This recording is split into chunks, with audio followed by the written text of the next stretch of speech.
जी friends, आप देख रहे हैं यूट्यूब चैनल वॉइस ऑफ ज्ञानी और मैं सफदर खान ज्ञानी। अच्छा फ्रेंड्स, बहुत सारे सवालों में से आपका एक बहुत इंपॉर्टेंट सवाल ये था कि फार्मा इंडस्ट्री के अंदर how to get job in pharma industry.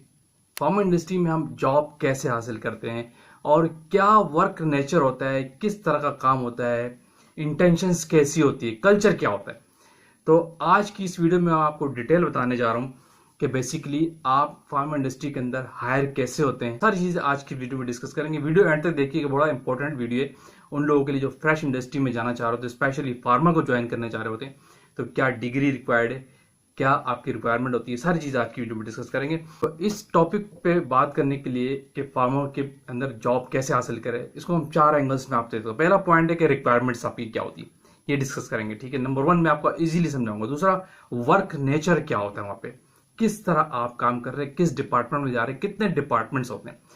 और नंबर 3 पे पॉइंट डिस्कस करेंगे हाउ टू वर्क, वहां पे वर्क कैसे होता है, काम क्या करते हैं। चौथा इंपॉर्टेंट पॉइंट है कि इंस्ट्रूमेंट मशीनरी कौन कौन सी यूज होती है। अगर फोकस करें क्यूसी के लिए, प्रोडक्शन के लिए, तो ये दोनों चीजें डिस्कस करेंगे। मेन फोकस रहेगा क्वालिटी कंट्रोल डिपार्टमेंट। ठीक है, स्पेशली जो है क्यूसी डिपार्टमेंट हमारा मेन फोकस रहेगा। देखिए, सबसे पहली बात जो मैंने कही कि रिक्वायरमेंट आपकी क्या होती है। फार्मास्यूटिकल इंडस्ट्रीज में आपको जॉब हासिल करने की जो आपकी रिक्वायरमेंट है, अगर आप स्पेशली क्यूसी डिपार्टमेंट में जा रहे हैं तो कम से कम आपको मास्टर्स डिग्री होनी चाहिए। अगर आप एमएससी केमिस्ट्री हैं, चाहे ऑर्गेनिक में है, फिजिकल में मास्टर्स किया है, एनालिटिकल में मास्टर्स किया, किसी भी में आपकी स्पेशलाइजेशन है, तो आप वेल एंड गुड है, एप्लीकेबल है फॉर फार्मा की क्यूसी के लिए आप अप्लाई कर सकते हैं। दूसरा, अगर आप फार्मासिस्ट हैं, बी फॉर्म है या एम फॉर्म है, ठीक है, तो आपके लिए तो बहुत ही अच्छी जगह है। लेकिन फार्मास्यूटिकल के जो मैं फार्मासिस्ट जो होते हैं उनको मैं प्रेफरेंस देता हूँ कि वो प्रोडक्शन को ज्वाइन किया करें। उनके लिए प्रोडक्शन जो एरिया है ना, ग्रोथ वाइज बहुत अच्छा है as compare to quality control. Quality control में ज़्यादातर इंस्ट्रूमेंटेशन होती है। जो क्वालिटी एमएससी केमिस्ट्री के लोग होते हैं वो बेसिकली केमिस्ट्री के एनालिटिकल के इंस्ट्रूमेंट को बहुत ज़्यादा पढ़ के आ रहे होते हैं, तो उनके लिए वो एरिया सूटेबल है और उनकी ग्रोथ वहाँ ज़्यादा है। क्यों कि क्वालिटी कंट्रोल डिपार्टमेंट में ज़्यादातर लोग 90% लोग मास्टर्स एमएससी केमिस्ट्री होते हैं, फार्मासिस्ट कम होते हैं। और प्रोडक्शन में ज़्यादातर लोग बल्कि 98% लोग फार्मासिस्ट ही होते हैं, बी फार्म होगा या एम फार्म होगा, वहाँ पे एमएससी केमिस्ट्री के लोग बहुत कम होते हैं।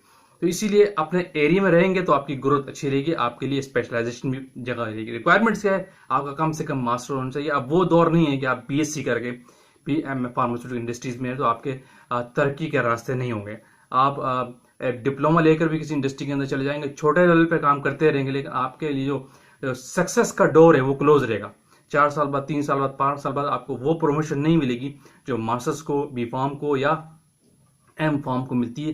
किसी ग्रेजुएट को वो प्रमोशन नहीं मिल सकती, और अब वो ग्रेजुएट वाला जमाना नहीं है। आपको कम से कम मास्टर्स या फार्मासिस्ट होना चाहिए। दूसरा पॉइंट है कि वर्क नेचर क्या होती है। मेरा क्वालिटी कंट्रोल डिपार्टमेंट फोकस है कि क्यूसी में आप कैसे जॉब हासिल करते हैं। तो क्यूसी के अंदर डिफरेंट सेक्शन होते हैं काम के। आपको रॉ मटेरियल का सेक्शन होता है, वहां पे फिनिश प्रोडक्ट की टेस्टिंग का सेक्शन होता है, वाटर टेस्टिंग का सेक्शन होता है, स्टेबिलिटी का सेक्शन होता है, और क्वालिटी एश्योरेंस डिपार्टमेंट अलग से होता है अगर वो मर्ज नहीं है तो। रॉ मटेरियल के अंदर रॉ मटेरियल की टेस्टिंग होती है, लेबोरेटरी के अंदर जितने कंसाइनमेंट्स आपकी आती है, जो कंसाइनी जिससे आप मैन्युफैक्चरिंग कर रहे होते हैं, उन सारे रॉ मटेरियल की टेस्टिंग क्यूसी के अंदर पहले होती है। रिक्वायरमेंट जीएमपी की यही है कि पहले रिक्वायरमेंट की टेस्टिंग होती है, फिर उसके बाद उसको रिलीज किया जाता है। फिर जो सेमी फिनिश प्रोडक्ट आती है मैन्युफैक्चरिंग के दौरान, प्रोडक्शन से उस स्टेज पे भी टेस्टिंग होती है। फार्मास्यूटिकल की जो प्रोडक्ट होती है उनको स्टेबिलिटी सेक्शन पर रखा जाता है, उसकी अलग टेस्टिंग होती है। स्टेबिलिटी का अलग डिपार्टमेंट होता है, वहां के लोग अलग काम कर रहे होते हैं। फिर पैकेजिंग डिपार्टमेंट, जो फार्मास्यूटिकल इंडस्ट्रीज की पैकेजिंग मटेरियल होता है, लीफलेट हो गया, यूनिट कार्टन हो गया, मास्टर कार्टन हो गया, उसकी टेस्टिंग के लोग अलग होते हैं जो पैकेजिंग सेक्शन देख रहे होते हैं। मीन बाय सिंपल ये, और डॉक्यूमेंटेशन बहुत ज्यादा होती है, डेटा इंटीग्रिटी बहुत ज्यादा होती है, काम आपको बहुत एक्यूरेसी करना पड़ता है। मीन्स वर्क नेचर क्या है कि आपने इस तरह के काम करने होते हैं, कोई रॉकेट साइंस नहीं है, लेकिन आपको बहुत हाजिर दिमागी से काम करना होता है। लेजी किस्म के लोग क्यूसी में काम नहीं कर सकते, क्यों, सेंसिटिव काम है क्यूसी का।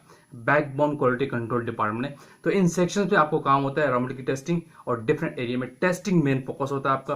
डॉक्यूमेंटेशन होती है, एसओपी होती है, गाइडलाइंस होती है, यूएसपी ब्रिटिश फार्माकोपी होती है, इनको आपको फॉलो करना होता है। उसके तहत आप क्वालिटी कंट्रोल में काम कर रहे होते हैं। ये होता है वर्क नेचर। तो यहाँ पे कोई नॉन क्वालिफाइड बंदा नहीं होता, कोई बीएससी का बंदा काम नहीं करता, कम से कम मास्टर्स या फार्मासिस्ट होना चाहिए। ठीक है, एक और चीज, हाउ टू वर्क। अब थोड़ा सा, ये तो ठीक है, ये सेक्शन होते हैं क्वालिटी कंट्रोल में, काम क्या क्या होता है, लेकिन उनका काम करना कैसे। देखिए क्वालिटी कंट्रोल में अगर आप रॉ मटेरियल के सेक्शन में काम कर रहे हैं, कोई इंस्ट्रूमेंट चला रहे हैं, घबराना नहीं है। कोई भी जो फ्रेशर्स होता है उनको कोई भी काम उस कमर्शियल एक्टिविटी में उस वक्त नहीं दिया जाता जब तक कि आपकी ट्रेनिंग ना हो जाए। जो फ्रेश लोग आते हैं यूनिवर्सिटीज से, वो ये सोचते हैं कि बड़े बड़े इंस्ट्रूमेंट देख लिए, जीसी लगा हुआ है, प्लांट लगा हुआ है, इसको कैसे ऑपरेट करेंगे। कुछ भी रॉकेट साइंस नहीं है क्रिटिकल चीजें हैं, लेकिन आपको पहले ट्रेनिंग दी जाती है। कोई आप यूनिवर्सिटी वाले कल्चर से काम नहीं करते, हर चीज रिटर्न में आपको यहाँ पे मिलती है। हर चीज का एक डॉक्यूमेंट है। अगर आप एक रॉ मटेरियल की टेस्टिंग कर रहे होते हैं, उसका एक एसओपी बना होता है as per guideline British pharmacopoeia से, यूएसपी से, या अदर जो भी गाइडलाइन है, कंपनी की अपनी पेरेंट गाइडलाइन है, उसकी बेस पे एक डॉक्यूमेंट बना होता है और उसकी पहले आपको ट्रेनिंग दी जाती है, फिर आप उस रॉ मटेरियल की टेस्टिंग करते हैं। इसी तरह आपने कोई इंस्ट्रूमेंट चलाना है एचपीएलसी, तो आपको पहले 2 से 3 महीने प्रोविजन पीरियड पे आपको चीजें सिखाई जाती हैं, आपका ट्रेनिंग रिकॉर्ड फाइल होता है, उसके बाद आपको कमर्शियली अलाउ होता है कि आप इस चीज पे काम करें। वरना इनिशियली 2 से 3 महीने तक आप किसी की सुपरविजन में पैरेलल काम कर रहे होते हैं, उनके अंडर काम करते हैं। आपको इंडिपेंडेंट वर्क जब मिलता है जब आप किसी स्पेसिफिक वर्क पे आपका ट्रेनिंग रिकॉर्ड फाइल हो जाता है। तो कोई भी काम बगैर सिखाए आपसे नहीं लिया जाता, बाकायदा पहले आपको सिखाया जाता है, हर चीज का डॉक्यूमेंट होता है। अब ये कहना कि कोई डॉक्यूमेंट में कोई वो आपको हाजिर दिमागी की बात नहीं, बहुत हाजिर दिमागी की बात है। चाहे आपके पास रिटर्न एसओपी क्यों ना हो, आपने उसको हाजिर दिमागी से पढ़ना होता, देख के करना होता, जबानी काम नहीं करना होता। याद रखिए, इसमें फिर बहुत सारी बातें खुल जाएंगी। एक एसओपी भी तो है, तो बड़े एहतियात से आपको उसको पढ़ना है, किस तरह किस चीज को मिक्स करना है, कौन सा केमिकल कहाँ डालना है, कैसे मोबाइल फेस बनाना है, कैसे सैंपल स्टूडेंट की प्रिपरेशन करनी है, बहुत क्रिटिकल। और एक्यूरेसी बहुत इंपॉर्टेंट है। इस काम में आपकी एक्यूरेसी का होना बहुत जरूरी है। क्यूसी के अंदर स्पेशली आप काम करते हैं तो मैं खास फोकस करता हूँ वो लोग काम कर जिसके काम में हैंडलिंग में एक्यूरेसी है। अगर वो वेंग ठीक तरीके से करते हैं, एनालिसिस की मिक्सिंग, सैंपल प्रिपरेशन एक्यूरेटली करते हैं, तो वो क्यूसी में मार नहीं खाते।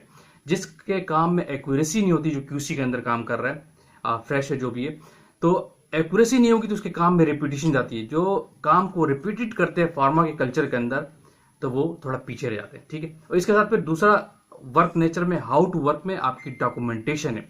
फार्मा में ऐसी डॉक्यूमेंटेशन नहीं होती जो आप यूनिवर्सिटी के अंदर करते हैं या किसी और अदर गवर्नमेंट ऑफिस में करते हो। फार्मा की डॉक्यूमेंटेशन बहुत इंपॉर्टेंट है। यहाँ पर डेटा इंटीग्रिटी बहुत स्ट्रांग है। अल्कोआ का प्रिंसिपल है, आपको ईच एंड एवरीथिंग इस तरह डॉक्यूमेंट करनी होती है लेजिबल हो। ऐसा नहीं कि आप लिखे और कोई दूसरा पढ़ ना सके, ऐसा लिखा हो कि आप भी लिखे और दूसरा ही पढ़ सके। फिर दूसरा सिस्टम बिल्ड होते हैं फार्मा की क्यूसी के अंदर या पूरी फार्मा में भी।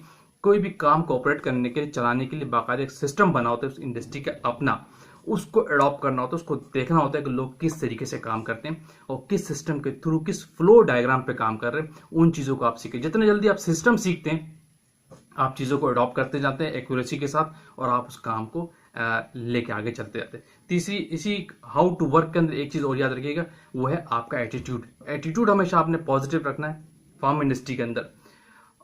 कोई नेगेटिविटी आपके कैरेक्टर में, आपके बिहेवियर में नहीं होनी चाहिए। एटीट्यूड मीन्स आपका अपना बिहेवियर लोगों के साथ कैसा है वो पॉजिटिव होना चाहिए, और दूसरा आपका अपना बिहेवियर काम के साथ कैसा है वो भी पॉजिटिव होना चाहिए। काम के साथ बिहेवियर कैसा है कि डॉक्यूमेंट आपको कह रहा है कि पहले एसिड को मिला के एसिड से मिला, मोबाइल फेस बना, फिर दूसरे काम करे, तो आप अगर उस डॉक्यूमेंट को बाईपास करके दूसरे काम करके फिर इसको करते हैं, तो इसका मतलब है आपका बिहेवियर डॉक्यूमेंट के साथ भी ठीक नहीं है, तो आप वहां पे भी ब्लेंडर करेंगे।